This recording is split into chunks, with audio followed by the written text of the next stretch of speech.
નમસ્કાર વિદ્યાર્થી મિત્રો, ફરીથી તમારું સ્વાગત છે આપણી યુટ્યુબ ચેનલ ઉપર. આપણે લાસ્ટ લેક્ચર એટલે કે જે બાયોટેકનોલોજીના લેક્ચર નંબર 1ની અંદર આપણે અમુક બેઝિક બાયોટેકનોલોજી શું છે એના વિશે વાત કરી હતી. ઓકે, બાયોટેકનોલોજી જે છે એની અંદર અમુક કોમન વસ્તુ જે છે તમારે ખાસ ધ્યાન રાખવાની કે એની અંદર શું પ્રોસેસ કરવામાં આવે છે.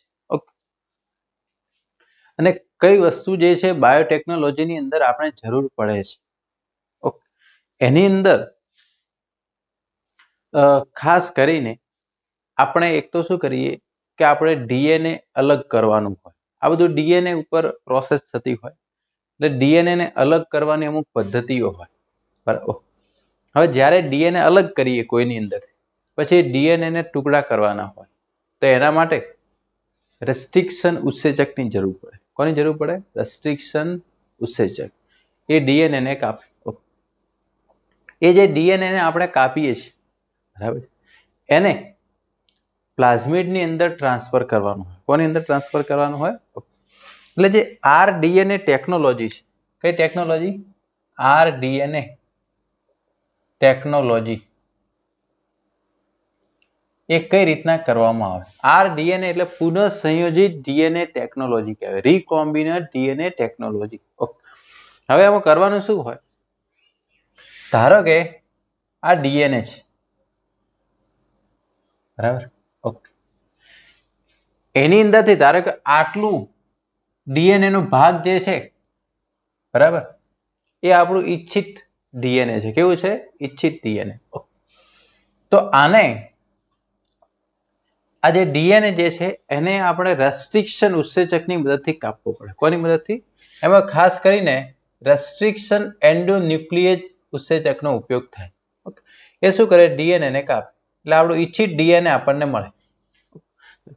હવે આ જે ઈચ્છિત ડીએનએ મળ્યો એને આપણે રેપ્લિફાય કરવાનું છે, એનું રેપ્લિકેશન કરવાનું છે, એની સંખ્યામાં વધારો કરવાનો છે. હવે એના માટે શું કરવાનું? એ જે ઈચ્છિત ડીએનએ જે છે, આટલો મોટો ડીએનએ, એમાંથી આટલો ભાગ જ આપણો ઈચ્છિત ડીએનએ છે જેનું આપણે કામ છે. તો એના માટે આપણે કાપવા માટે રેસ્ટ્રિક્શન એન્ઝાઇમની જરૂર પડી. કોની જરૂર પડી? ઓકે, એ ડીએનએ ને યોગ્ય જગ્યાએથી કાપે છે. હવે સામે આપણે પ્લાઝમિડની જરૂર પડે. ઓકે, પ્લાઝમિડ જે છે ડબલ સ્ટ્રેન્ડેડ સર્ક્યુલર ડીએનએ છે. ધારો કે આ પ્લાઝમિડ ડીએનએ છે.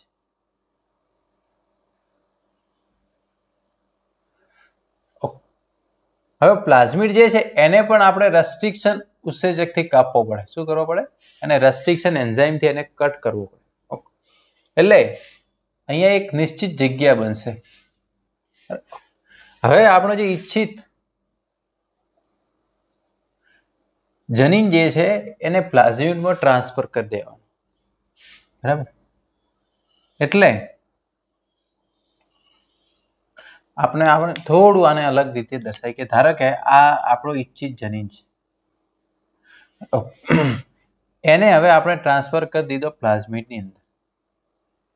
અત્યારે આપણે બેઝિક વસ્તુ સમજીએ છીએ, બરાબર. એટલે હવે પ્લાઝમિડ ડીએનએ પ્લસ આપણો ઈચ્છિત જનીન જે આપણે વિદેશી જનીન કહેવાય, બરાબર, ફોરેન જીન, આના કોમ્બિનેશનથી બની ગયું આરડીએનએ. શું બની ગયું? આરડીએનએ, રીકોમ્બિનન્ટ ડીએનએ બને. પુનઃસંયોજિત ડીએનએ કહેવાય આને. ઓકે, આ પ્લાઝમિડ ડીએનએ છે. ઓકે, હવે જે આરડીએનએ બને છે, હવે નોર્મલી શું થાય? ધારો કે આપણું ઈચ્છિત જનીન છે અને કોઈની અંદર ટ્રાન્સફર કરો તો સીધો ટ્રાન્સફર થાય નહીં. એને એક વાહકની જરૂર પડે. એ વાહક સાથે જોડાય અને એ ટ્રાન્સફર થાય. ઓકે, આપણે ધારો કે પાલનપુર જવું છે તો આપણે કોઈ ગાડીમાં બેસીને જઈએ તો એ પ્રોસેસ, એ વાહક કહેવાય, બરાબર. તો ગાડી આપણા માટે શું કહેવાય? વાહક, જે આપણને લઈ જાય. એ રીતના આ જે ડીએનએ નો જે ભાગ જે છે એને પ્લાઝમિડ સાથે જો તો પ્લાઝમિડ એને લઈને યજમાનની અંદર જશે. કોની અંદર જશે? હવે ધારો કે આ જે પ્લાઝમિડ હતો કોઈ બેક્ટેરિયાનો છે. ધારો કે આ બેક્ટેરિયા છે, બેક્ટેરિયાને એની દિવાલ હોય, 3 સ્તરો છે, તમને ખ્યાલ છે. બેક્ટેરિયાને શું હોય, એનું એક મુખ્ય ડીએનએ હોય. શું હોય? હવે જે આર ડીએનએ જે છે એને ટ્રાન્સફર કરીએ છીએ આપણે કોની અંદર?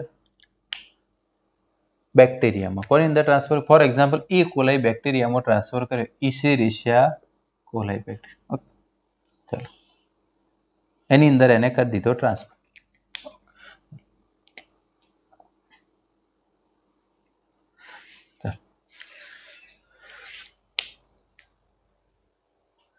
તો હવે આપણા જે ઈ કોલાઈ બેક્ટેરિયા જે છે એનો ગ્રોથ કરાવવાનો. એટલે જેમ જેમ આ બેક્ટેરિયાની સંખ્યા વધશે એમ આપણા ઈચ્છિત ડીએનએની સંખ્યામાં પણ શું થાય? વધારો. એના ક્લોન્સ તૈયાર થાય. હવે આપણે એનો ગ્રોથ કરાવીએ, બરાબર? ધારો કે આ બેક્ટેરિયાની સંખ્યામાં વધારો થયો, ધારો કે એક બેક્ટેરિયા છે એનું વિભાજન થયું, એટલે ધારો કે આ 2 બેક્ટેરિયા બને. કેટલા બને? 2.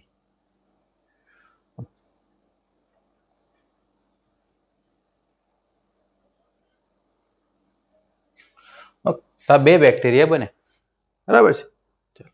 હવે જેમ જેમ આ બેક્ટેરિયાની સંખ્યા વધે એમ પેલા પ્લાઝમિડની સંખ્યામાં પણ શું થાય? વધારો થાય. પ્લાઝમિડની સંખ્યામાં પણ શું થાય? વધારો. એની સંખ્યા વધે તો આપણો જે ઈચ્છિત જનીન છે એની સંખ્યામાં પણ શું થાય? વધારો થાય. એની સંખ્યામાં પણ શું થાય? વધારો થાય. તો આ છે આરડીએનએ ટેકનોલોજી. આ શું છે? આરડીએનએ ટેકનોલોજી. તો આની અંદર અમુક બેઝિક વસ્તુ ઉપર આપણે ફોકસ કરવાનું છે કે આરડીએનએ ટેકનોલોજી છે એની અંદર આપણે કઈ વસ્તુઓની જરૂર પડે.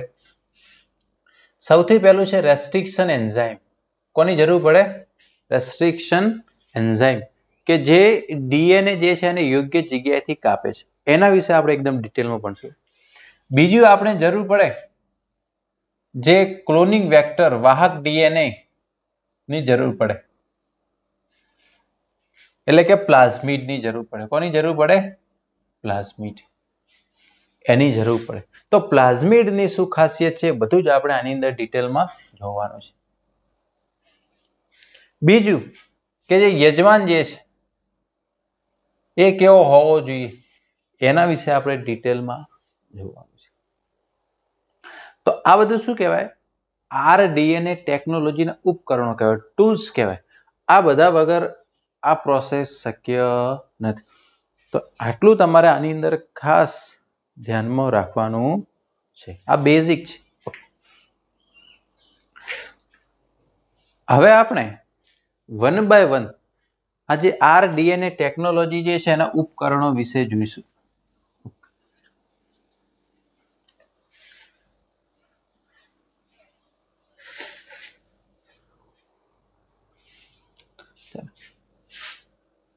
આરડીએનએ જે ટેકનોલોજી જે છે એના ઉપકરણો. એની અંદર સૌથી પહેલું છે રિસ્ટ્રિક્શન ઉત્સેચકો. રિસ્ટ્રિક્શન ઉત્સેચકો. આ ઉત્સેચકો એવા છે કે ફક્ત બેક્ટેરિયા દ્વારા જ ઉત્પન્ન થાય. એને કોણ ઉત્પન્ન કરે? બેક્ટેરિયા. બીજું કોઈ ઉત્પન્ન કરી શકે નહીં, એટલે કે આદિકોષ કેન્દ્રીય ઉત્પન્ન કરી શકે. હવે આનું સંશોધન કઈ રીતે થયું કે તમને ખ્યાલ છે બેક્ટેરિયોફેજ વાયરસ. કયો વાયરસ? બેક્ટેરિયોફેજ વાયરસ. ઓકે. હવે આ વાયરસ છે એનો જે યજમાન છે એ ઈ કોલાઈ બેક્ટેરિયા છે, ઇશેરિશિયા કોલાઈ. કે જ્યારે ફેજ વાયરસ હોય ને એ ઈ કોલાઈ બેક્ટેરિયાને ઇન્ફેક્શન કરે એટલે એની અંદર એ ટ્રાન્સફર થઈ એનું ડીએનએ એની અંદર જઈ અને એનું બહુગુણન થાય છે. બરાબર. હવે કોઈ પણ સજીવ હોય જ્યારે એના ઉપર કોઈ વાયરસ એટેક કરે, બીજું કોઈ એટેક કરે એટલે એના બચાવમાં એ કંઈક ઉત્પન્ન કરે. બરાબર. જ્યારે આપણા શરીરની અંદર પણ જ્યારે વાયરસ એટેક કરે એટલે આપણા બોડી એની સામે એન્ટીબોડી બનાવે. શું બનાવે? એન્ટીબોડી. પ્રોટેક્શન માટે. તો જ્યારે બેક્ટેરિયોફેજ વાયરસ ઈ કોલાઈ ઉપર એટેક કરે છે અને ઇન્ફેક્શન કરે છે ત્યારે જે ઈ કોલાઈ બેક્ટેરિયાની અંદર અમુક ઉત્સેચકો ઉત્પન્ન થતા હતા. એનાથી બચવા માટે એની અંદર અમુક એન્ઝાઇમ પ્રોડ્યુસ થયા. અમુક ઉત્સેચકો શું કરતા હતા કે બે કાર્ય કરતા હતા. આ ઉત્સેચકો બે કાર્ય કરતા હતા. બેક્ટેરિયોફેજ ની અંદર જે ડીએનએ એની અંદર દાખલ થાય ને, બરાબર, એને નિષ્ક્રિય કરવા માટે એક તો ડીએનએ જે છે તેની અંદર જે મિથાઇલ સમૂહ છે એને ઉમેરતા હતા. ડીએનએ માં શું કરતા હતા? મિથાઇલ સમૂહને એડ કરી એને નિષ્ક્રિય બનાવતા. અને બીજું, ડીએનએ જે છે એનું પાચન કરતા. ડીએનએ જે છે એનું પાચન. બે પ્રકારના ઉત્સેચકો ઉત્પન્ન થાય. એક પ્રકારના ઉત્સેચકો શું કરતા? એટલે જે ફેજ વાયરસનો ડીએનએ આવે ને એમાં મિથાઇલ સમૂહ એડ કરીને એને નિષ્ક્રિય કરવાનું કામ કરતા. અને બીજા ઉત્સેચકો એવા હતા જે ડીએનએ નું પાચન એટલે એનું જે ડીએનએ આવે ને એને વિઘટન કરવાનું કામ કરે, એને તોડવાનું કામ કરતા. શું કરતા?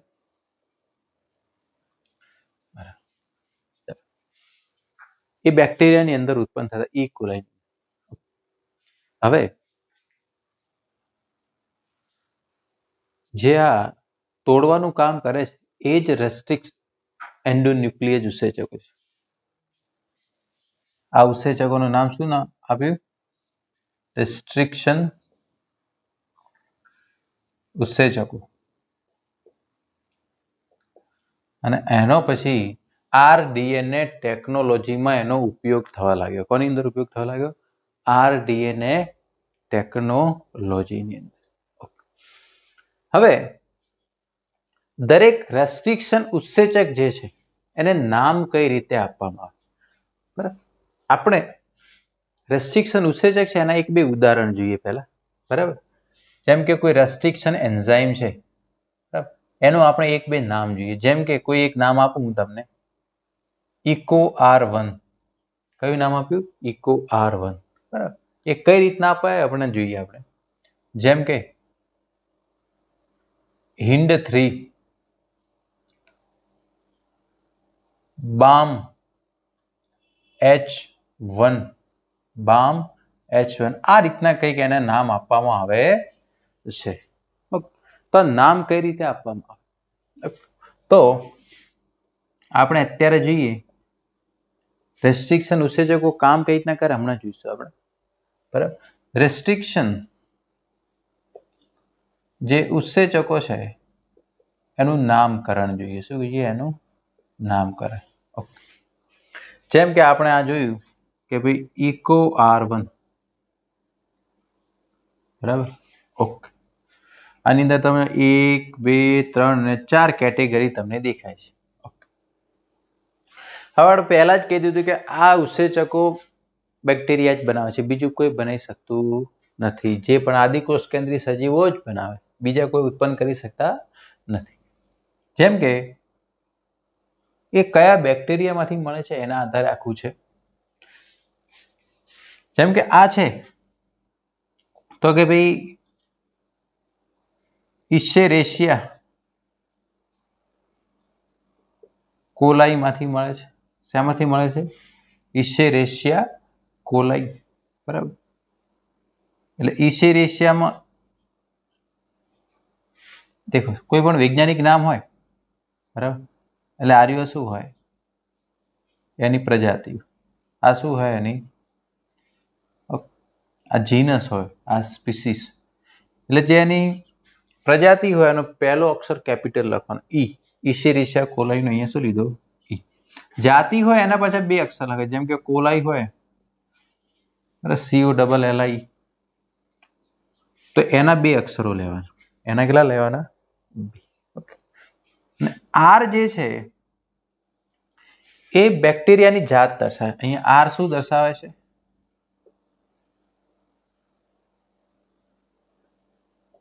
જેમ કે આની જે જાત છે RY13 છે. કઈ છે? RY13. તો જે જાત જે છે એનો પહેલો લેટર લઈ લીધો આર. અને 1 જે છે કે ધારો કે જે ઇકો RY13 છે એમાંથી કયા ક્રમમાં ઉત્સેચક મળ્યો છે. જેમ કે આ પહેલા નંબરે મળે તો ઇકો R1, બીજા નંબરે ઇકો R2, એ રીતે. બરાબર. તો આ રોમન નંબર જે છે એ એનો કયા નંબરે એનું સંશોધન થયું છે એ દર્શાવે.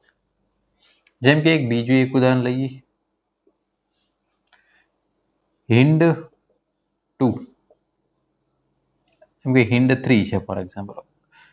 તો H જે છે આટલો ભાગ તમને ખ્યાલ આવી ગયો. બરાબર. તો H જે છે હિમોફિલસ દર્શાવે. શું દર્શાવે? હિમોફિલસ. તો હિમોફિલસ નો H. IN જે છે ઇન્ફ્લુએન્સી. ઇન્ફ્લુએન્સી નો IN થાય, હિમોફિલસ નો અહીંયા તો HIN. અને D જે છે એની જાત છે, જેમ અહીંયા R દર્શાવ્યું. ઓકે. અને આ જે છે રોમન નંબર, રોમન આ કે ભાઈ હિન્ડ 1 હશે, 2 હશે, એ રીતના રહ્યો 3. બરાબર. એટલે આ રીતે એને નામ આપવામાં આવે. જેમ ઇકો R1 છે, ઇકો R2 હશે, ઇકો R3 હશે, એમ ઘણા બધા નામ હશે. ઓકે, ચલો. તો જેમ કે બામ H1 છે એનું પૂરું નામ છે બેસિલસ અમાઇલો લિક્વિફેસિયન્સ.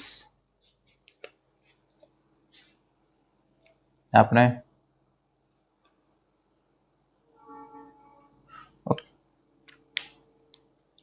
આનું જેમ કે બેસિલસ, પછી આ રહ્યું એમાઇલો લિક્વિફેસિયન્સ, આ AM. H જે છે એની સ્ટ્રેન્જ H, અને પહેલા નંબરે મળ્યો એટલે એકદમ ઇઝી વસ્તુ છે આ રહ્યા. એનું નામકરણ આ રીતે આપવામાં આવે છે. તો આ રેસ્ટ્રિક્શન ઉત્સેચકો જે છે એનું નામકરણની પ્રોસેસ તમારે ધ્યાનમાં રાખો. એટલે એક જ બેક્ટેરિયામાંથી ઘણા બધા રેસ્ટ્રિક્શન ઉત્સેચકો મળી શકે છે, એ વસ્તુ તમારે ફાઇનલ થઈ. જેમ કે આઇકો R1, 2, 3, હિન્ડ 1, 2, 3, હિન્ડ 2. બરાબર. સૌથી પહેલા હિન્ડ 2 નું સંશોધન થયું. સૌ પ્રથમ કયા રેસ્ટ્રિક્શન ઉત્સેચકનું સંશોધન થયેલું છે? હિન્ડ 2. હવે તો આ રીતે લગભગ બેક્ટેરિયાની 230 જાતિઓમાંથી 900 થી પણ વધારે રેસ્ટ્રિક્શન ઉત્સેચકો મળેલા છે.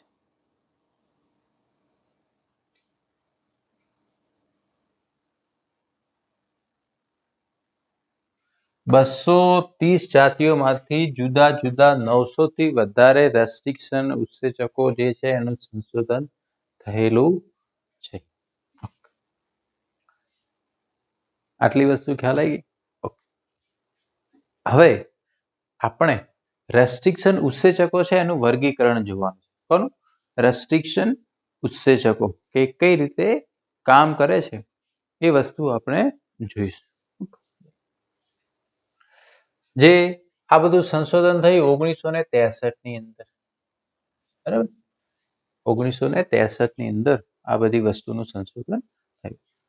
હવે આપણે મેઇન રેસ્ટ્રિક્શન એન્ઝાઇમ છે એનું વર્ગીકરણ.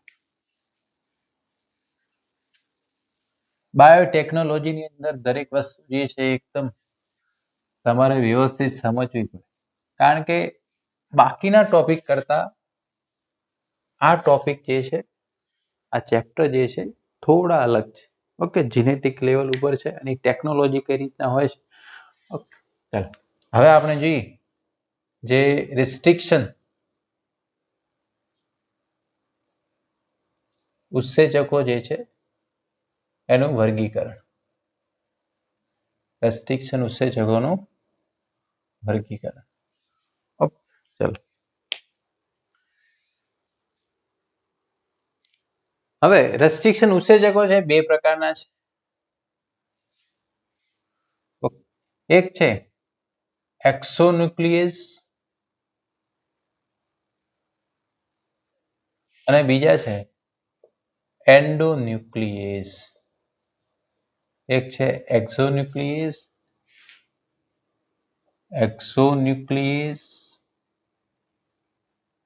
બીજા છે એન્ડોન્યુક્લિયેઝ.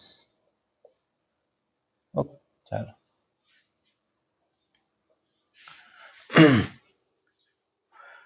હવે આની અંદર કે એક વસ્તુ તો ફાઇનલ થઈ ગઈ કે આ ઉત્સેચકો ન્યુક્લિક એસિડ ઉપર કામ કરે છે. હવે જે ન્યુક્લિક એસિડ ઉપર કામ કરતા હોય એટલે એવા ઉત્સેચકોને શું કહેવાય? ન્યુક્લિયેઝ કહેવાય. કયા ઉત્સેચકો કહેવાય? ન્યુક્લિયેઝ. એટલી વસ્તુ આપણે અહીંયા ફાઇનલ છે. હવે કોઈ પણ ડીએનએ જે છે એને કઈ રીતે કાપે છે, એને કટ કરે ને, તો કઈ રીતના કટ કરે એના આધારે એને બે ભાગ પડે. એક્સોન્યુક્લિયેઝ જે છે એ જે ડીએનએ જે છે એના છેડા ઉપરથી કાપ મૂકે.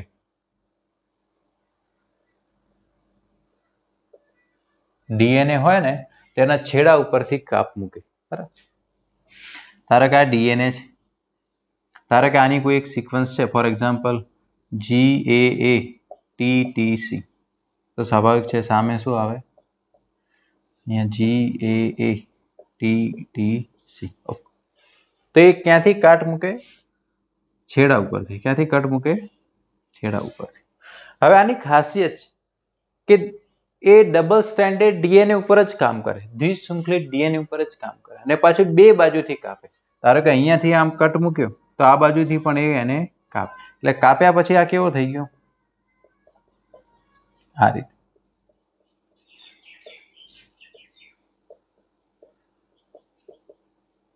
ખ્યાલ આવે? આ ભાગ કપાઈ ગયો.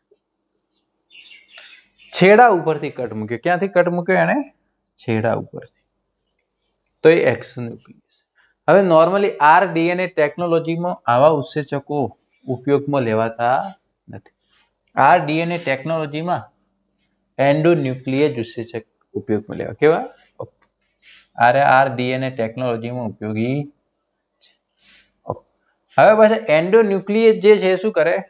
ડીએનએ હોય એને મધ્યમાં કાપ મૂકે.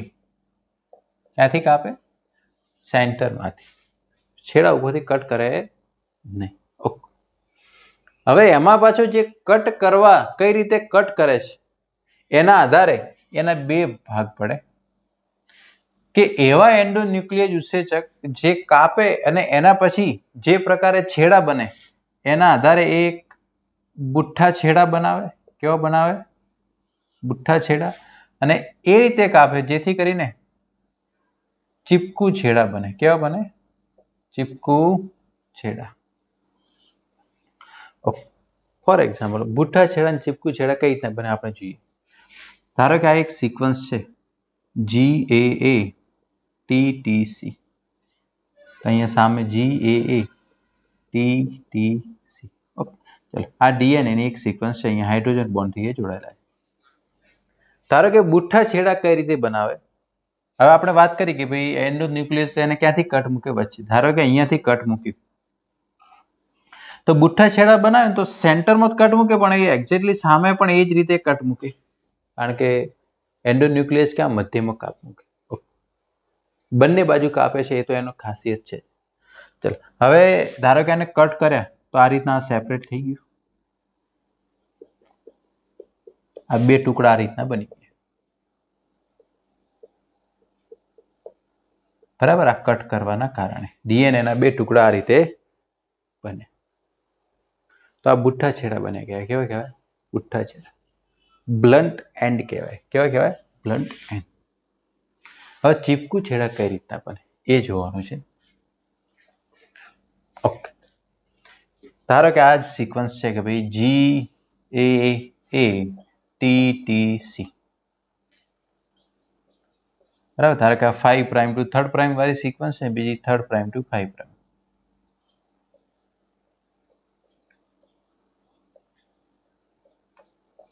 ઓકે.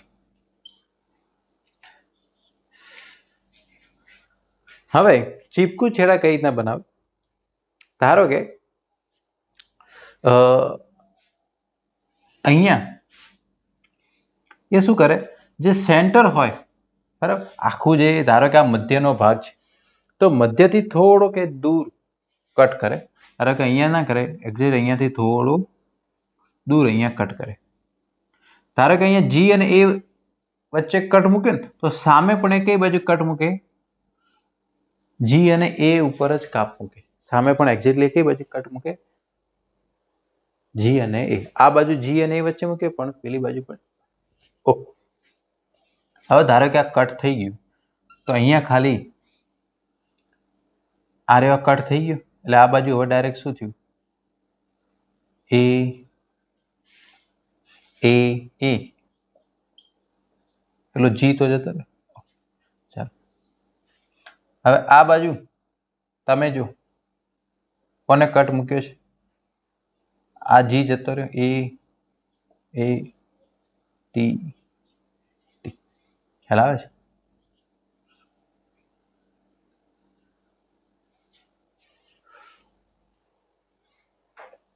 તો અહીંયા અરે કાર્ય આખો કટ મૂકી દીધો.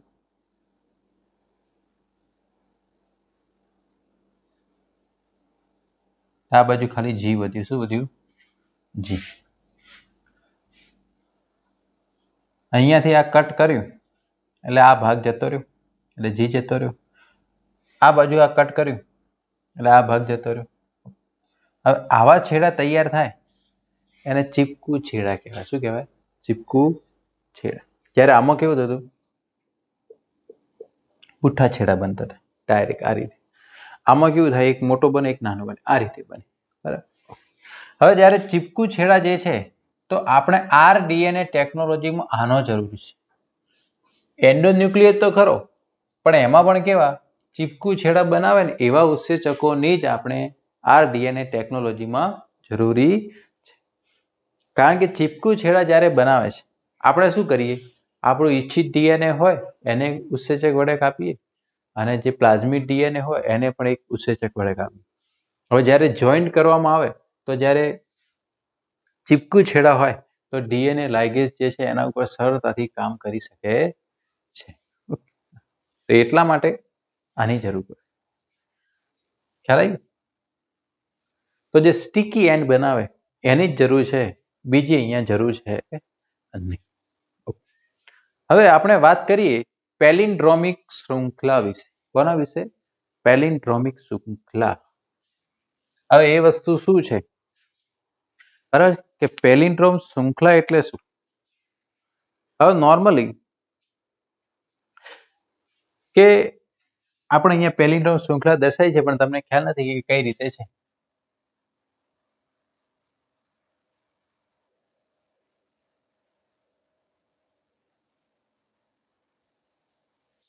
ચાલો હવે દરેક ઉત્સેચક હોય ને, એક નિશ્ચિત એની એક શૃંખલા હોય, એના ઉપર જ એક કટ કરે. બીજી કોઈ પણ જગ્યાએ એ એને કટ કરે નહીં. એની ડીએનએ ની એક નિશ્ચિત શૃંખલાને ઓળખે. જેમ કે હિન્ડ 2 ની આપણે વાત કરી હતી. કોની?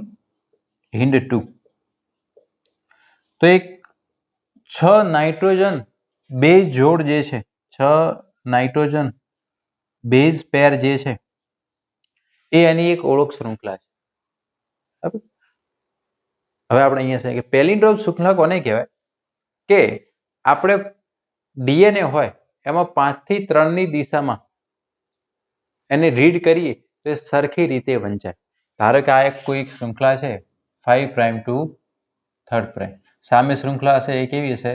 3 પ્રાઇમ ટુ 5 પ્રાઇમ. આપણે જે શૃંખલા 5 થી 3 ની દિશામાં કેવી વંચાય? સરખી વંચાય એવી શૃંખલાને કહેવાય પેલિન્ડ્રોમિક શૃંખલા.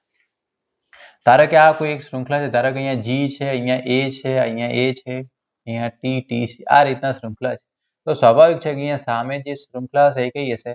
કે ભાઈ જી છે તો અહીંયા સી આવશે, એ છે ટી આવશે, એ ની સામે ટી આવશે, ટી છે તો એ આવશે, ઓકે, અહીંયા એ આવશે, અહીંયા શું આવે જી. હવે તમે જો 5 થી 3 ની દિશામાં રીડ કરો બંને બાજુ. અહીંયાથી આ બાજુ રીડ કરો GAATTC. એ જ રીતના આ બાજુથી રીડ કરો GAATTC. આને કહેવાય પેલિન્ડ્રોમિક શૃંખલા. તો હંમેશા રેસ્ટ્રિક્શન ઉત્સેચકોની એક ઓળખ શૃંખલા હોય ને હંમેશા પેલિન્ડ્રોમિક શૃંખલા જ હોય. કઈ હોય? તો દેખો અહીંયા જી અને એ બાદ ફોર એક્ઝામ્પલ કાપ મૂકે તો આ બાજુ પણ જી અને એ બાદ જ કાપ મૂકે. તો દરેકની પેલિન્ડ્રોમિક શૃંખલા ફિક્સ હોય. જેમ કે આપણે વાત કરીએ જેમ કે ઇકો R1. કયો ઉત્સેચક? Eco R1. તો આ ઇકો R1 ની પેલિન્ડ્રોમિક શૃંખલા છે. કઈ? GAATTC. આ પ્રકારની શૃંખલા હોય ને ત્યાં ઇકો R1 જ કામ કરે, બીજું કોઈ જ કામ કરતું નથી. એના ઉપર પછી ધારો કે આ શૃંખલા હોય તો એના ઉપર હિન્ડ 2 કામ કરે નહીં, એને પછી વળી બીજી શૃંખલા ઉપર કામ. તો દરેકની શૃંખલા ફિક્સ હોય પણ પેલિન્ડ્રોમિક તો હોય. આપણે પેલિન્ડ્રોમિક નું એક બીજું ઉદાહરણ આપીએ. બરાબર? તમે તમારી રીતે પણ પેલિન્ડ્રોમિક શૃંખલા જે છે જાતે બનાવી શકો છો. બરાબર? પણ એ કયા ઉત્સેચકની છે તમને ખ્યાલ ના. બરાબર? જેમ કે આપણે આ વાત કરી કે પેલિન્ડ્રોમિક શૃંખલા GAATTC. GAATTC આ કોની છે? ઇકો R1 ની. કોની છે? Eco R1. તમે બનાવી શકો તમારી રીતે. ધારો કે GGG CCC આ રીતના છે. બરાબર? તો અહીંયા પણ શું આવે? GGG CCC. આ શું થયું? પેલિન્ડ્રોમિક શૃંખલા કહેવાય. શું કહેવાય? પેલિન્ડ્રોમિક શૃંખલા. ખ્યાલ આવે છે? બંને બાજુથી સરખી રીતે રીડ થતી હોય એને કહેવાય પેલિન્ડ્રોમિક શૃંખલા. બામ H1 ની એક શૃંખલા છે GGATCC.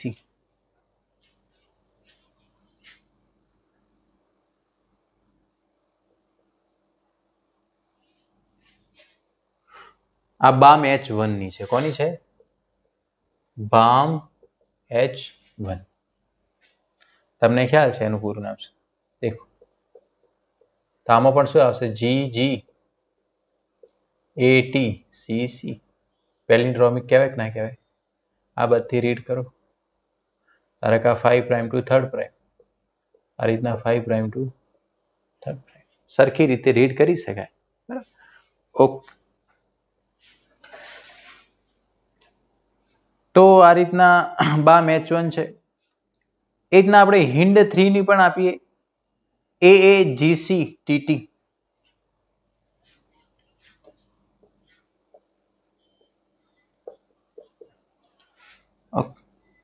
આ હિન્ડ 3 ની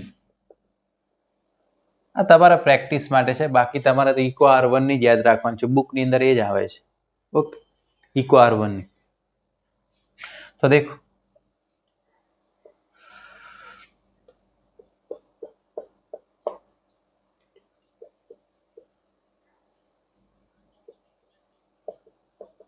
પેલિન્ડ્રોમિક શૃંખલા. શું કહેવાય? પેલિન્ડ્રોમિક શૃંખલા. ઓકે. આ હિન્ડ 3 છે. એટલે હિન્ડ 3 જે છે ને એ આ રીતે જ કટ મૂકે, બીજે ક્યાંથી કટ મૂકે નહીં. એટલે એટલી વસ્તુ તમારે ખાસ ધ્યાનમાં રાખવાની. ઓકે. તો એક સેન્ટર થી થોડોક દૂર જ એક કટ મૂકે, બીજે ક્યાંય કટ મૂકે નહીં, જેથી કરીને ચીપકું છેડા બને એ કારણે સરળતાથી એને જોડાઈ શકે. આપણે અમુક નામ નહીં હોતા, જેમ કે ધારો કે આ નામ છે NVN. સીધું વાંચો કે ઉલટું વાંચો સરખું જ વંચાય. NVN. મલયાલમ ઉલટું વાંચો તો મલયાલમ. બસ આ પેલિન્ડ્રોમિક કહેવાય. શું કહેવાય? તો એક્ઝામ ની અંદર ધારો કે 4 ઓપ્શન આપે ને તમને કે ભાઈ પેલિન્ડ્રોમિક શૃંખલા ગોતી કાઢો, તો એટલી વસ્તુ તમને ખ્યાલ હોવી જોઈએ. હવે અહીંયા આપણે ઇકો R1 ની ક્રિયાવિધિ જોવાની છે. કોની?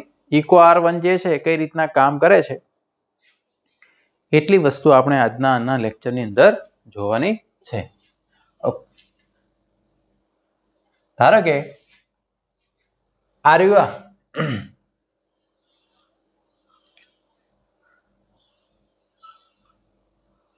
આ જે છે એ આપણું ઈચ્છિત ડીએનએ છે. કેવું છે? ઈચ્છિત ડીએનએ.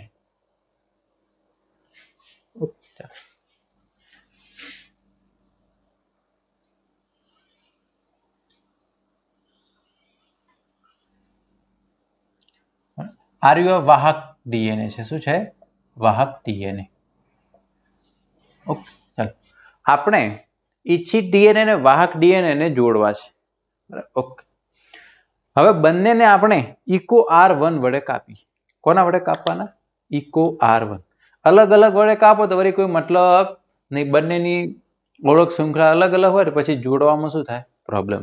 ઓકે, એટલે આ બંનેને ઇકો R1 વડે કાપવામાં આવે.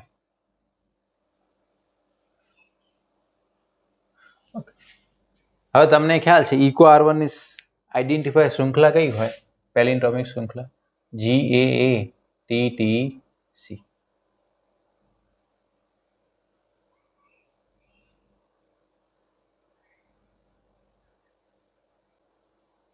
બરાબર ને?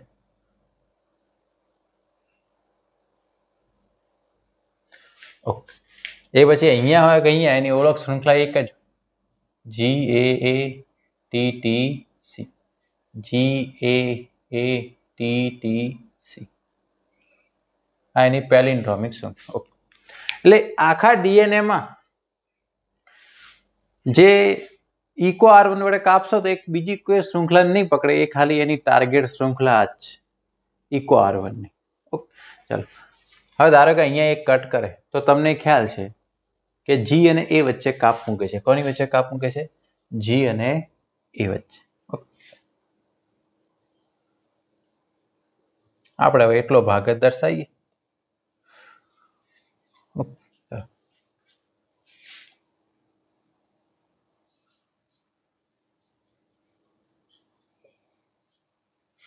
અને આ ઉત્સેચકો મોલેક્યુલર સીઝર કે આણ્વીય કાતરનું કામ કરે.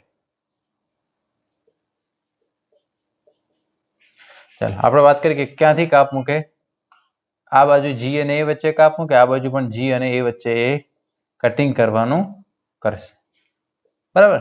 ચાલો એવી રીતના આ ભાગ હોય એને પણ એ જ રીતે કામ. આ ડીએનએ છે આખું. બરાબર? આ શૃંખલા હતી કે GAATTC.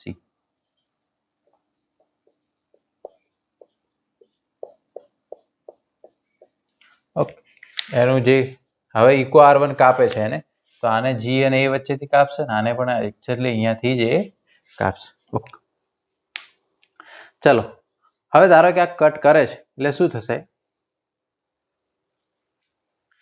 તમે જો કે અહીંયા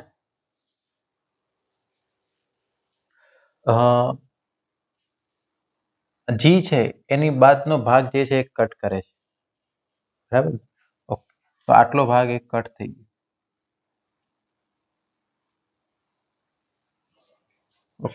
જી છે એની બાદનો ભાગ એ કટ કરે છે. અહીંયા પણ આ જી ની બાદનો ભાગ કટ કરે છે એટલે આ કટ થઈ ગયો. બરાબર? ઓકે, અહીંયા પણ આ કટ કરે છે એટલે આ ભાગ જતો રહ્યો. ખ્યાલ આવે છે? ઓકે, અહીંયા પણ એને કટ મૂક્યો એટલે આ ભાગ જતો રહ્યો. આ એમણે કટ કરી દીધા. ઓકે, હવે તમે જો આ ચીપકુ છેડા બન્યા. કયા છેડા બન્યા? ચીપકુ છેડા. હવે જ્યારે આપણે વાત નથી કરી કે ભાઈ આ પ્લાઝ્મી ડીએનએ છે એને આપણે ઇકો R1 વડે કાપ્યો, આપણું ઈચ્છિત ડીએનએ છે એને ઇકો R1 વડે કાપ્યો. બરાબર? પછી આપણે એને જોડી દીધા. હવે આ બસ જોડવાની પ્રોસેસ કરવાની છે. હવે જોડવા માટે ફરી પાછા એક ઉત્સેચકનો ઉપયોગ થાય. એને કહેવાય ડીએનએ લાઇકેઝ. કયું ઉત્સેચક હોય? ડીએનએ લાઇકેઝ. ઓકે, તમને ખ્યાલ હશે. દેખો આ જે છે કયા બોન્ડ તોડવાનું કામ કરે? Eco R1 ફોસ્ફોડાયસ્ટર bond. ઓકે, તમને ખ્યાલ છે ફોસ્ફોડાયસ્ટર બોન્ડ કોની વચ્ચે બને છે? શર્કરા અને ફોસ્ફેટ વચ્ચે. એક શર્કરાનો ત્રીજો કાર્બન હોય, બીજી શર્કરાનો પાંચમો કાર્બન હોય ન્યુક્લિયોટાઇડની અંદર. તો આ ઉત્સેચકો મેઇનલી ફોસ્ફોડાયસ્ટર બોન્ડ તોડવાનું કામ કરે.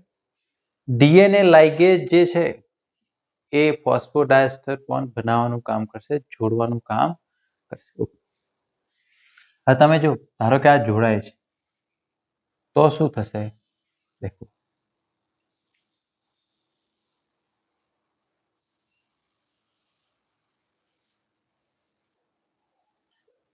અહીંયા શું હતું? જી, બરાબર. બાકીનો ભાગ છે અહીંયા સામે શું છે?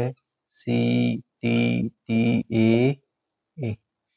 પેલું હવે અહીંયા જોડાય છે, બરાબર. ઓકે, તો ધારો કે આને નાને જોડો એટલે હવે શું આવી ગયું? અહીંયા એ આવી ગયું, બરાબર. અને ટી સાથે પણ ફરી પાછો એ, આની જોડે હાઇડ્રોજન બનવે ટી, બરાબર. ઓકે, ખ્યાલ આવે છે?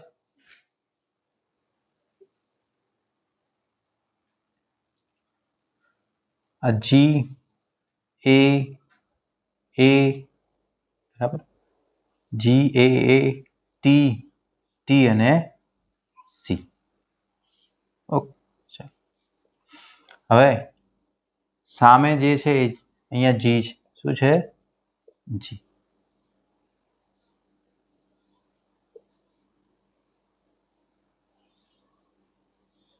તો દેખો, આ ડીએનએ ના બે ટુકડા જોડાઈ ગયા. ડીએનએ ના બે ટુકડા શું થઈ ગયા? એટલે જ્યારે ચીપકું છેડા બનાવે છે એટલે ડીએનએ લાઇગેજ એના ઉપર પ્રોપર કાર્ય કરી શકે છે, બરાબર. એને જોડવામાં એકદમ કેવું રહે? સરળતા રહે. ઓકે, તો આ બધું છે રેસ્ટ્રિક્શન એન્ઝાઇમ્સ. આરડીએનએ ટેકનોલોજીની અંદર આનો ખૂબ જ મહત્વ છે. એના વગર કશું જ શક્યતાઓ રહેલી નથી. આપણે વાત કરી હતી ને ડીએનએ ફિંગરપ્રિન્ટિંગમાં પણ, એમાં પણ રેસ્ટ્રિક્શન ઉત્સેચકો શું કરતા હતા કે ડીએનએના નાના ટુકડા કરી દેતા હતા. તે પણ રેસ્ટ્રિક્શન એન્ઝાઇમ જ હતા. કયા હતા? Restriction enzyme. તો આ બધું એનું મહત્વ પણ છે અલગ અલગ જગ્યાએ. પણ આપણે ડીએનએ જ્યારે અલગ કરી અને આગળ પ્રોસેસ કરવાની હોય, બરાબર છે, એટલે આ ઉત્સેચકોનો ખૂબ જ મહત્વ છે. તો આરડીએનએ ટેકનોલોજીના ઉપકરણોની અંદર આ લેક્ચરની અંદર આપણે પહેલું ઉપકરણ પૂરું થયું, રેસ્ટ્રિક્શન એન્ઝાઇમ. કયું ઉપકરણ? Restriction enzyme. રેસ્ટ્રિક્શન ઉત્સેચક. તો અત્યારે આ લેક્ચરની અંદર આપણે અહીંયા રાખીએ છીએ. બાકીનું જે છે એટલે સૌપ્રથમ આરડીએનએ કોને બનાવી વૈજ્ઞાનિકો વિશે વાત કરવાની છે, અને એના પછી આપણે જોવાનું છે અગારોસ જેલ ઇલેક્ટ્રોફોરેસિસ, કે જે ડીએનએના ટુકડાઓ છે એને અલગ કઈ રીતના કરવાના. અને એના પછી જે આપણે જોવાનું છે ક્લોનિંગ વેક્ટર્સ, પ્લાઝમિડ કેવું હોય, એની ખાસિયત કેવી હોવી જોઈએ, જેથી કરીને આપણે ઇચ્છિત ડીએનએ એની સાથે જોડાઈ શકીએ. Thank you.